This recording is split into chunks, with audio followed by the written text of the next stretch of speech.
In front of me is OPPO Reno 13F, and today I would like to show you how you can manage apps permissions.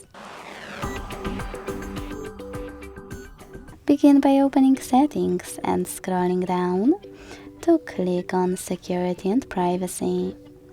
Then scroll again to tap on Privacy Controls. Select Permission Manager and click on any feature you wish to manage.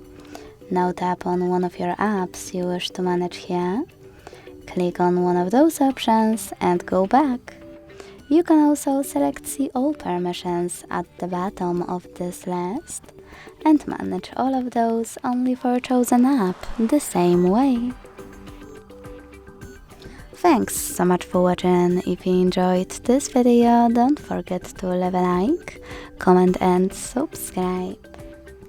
Bye!